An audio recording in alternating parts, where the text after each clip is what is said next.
Smart watchman, खबरें समय से आगे। दोस्तों, क्या आप जानते हैं आज दुनिया के कई गरीब और विकासशील देश इतने कर्ज में डूब चुके हैं क्योंकि आधी से ज़्यादा कमाई उनका कर्ज चुकाने में चली जाती है।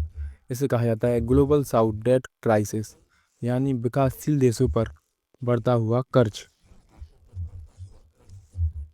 गार्जियन की एक रिपोर्ट के अनुसार एशिया, अफ्रीका और लैटिन अमेरिका के कई देश की सरकारें अपनी आमदनी का लगभग 60 से 70% हिस्सा सिर्फ कर्ज चुकाने में खर्च कर रही हैं। सोचिए, एक देश की पूरी आमदनी ब्याज और खर्च में चली गई, तो फिर शिक्षा, स्वास्थ्य और रोजगार पर कहां से खर्च होगा। दोस्तों, अब बात करते हैं कि कर्ज आता कहां से है।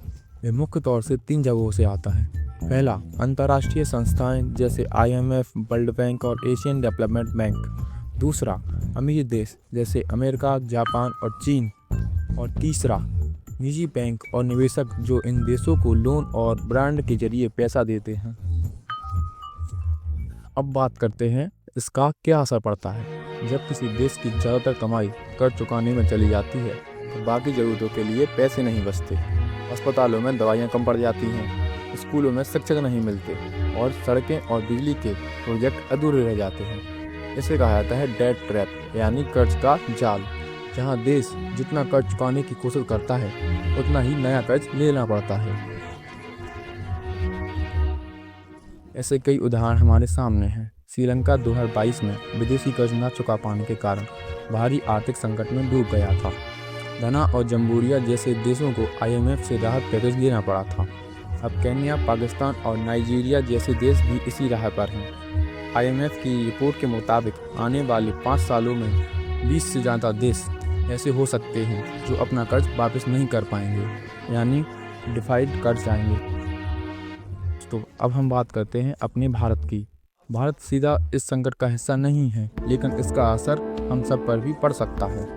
जब विकासशील देश संकट में आते हैं तो उनके साथ व्यापार, निवेश, आयात निर्यात घट जाता है। इससे भारत के निर्यात, रुपया और विदेशी निवेश सभी पर असर पड़ता है।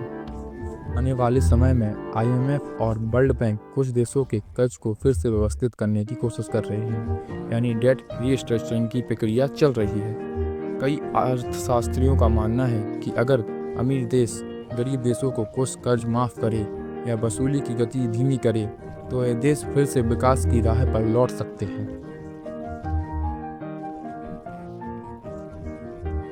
यह संकट सिर्फ पैसों का संकट नहीं है, बल्कि मानवता का संकट है। जब कोई देश अपने बच्चों को पढ़ाने या अस्पताल बनाने की जगह ब्याज चुकाने में व्यस्त हो तो यह केवल उसकी हार नहीं, बल्कि पूरी दुनिया की हार होती है। इसलिए ज़रूरी है कि दुनिया समझे, कर्ज का यह जाल सिर्फ गरीब देशों को नहीं, बल्कि पूरी वैश्विक अर्थव्यवस्था को जकड़ रखा है। अगर आज राहत नहीं दी तो आने वाले सालों में यह संकट पूरी दुनिया की तरक्की को रोक सकता है। आपको वीडियो अच्छा लगा हो तो वीडियो को लाइक करें, चैनल को सब्सक्राइब करना ना भूलें।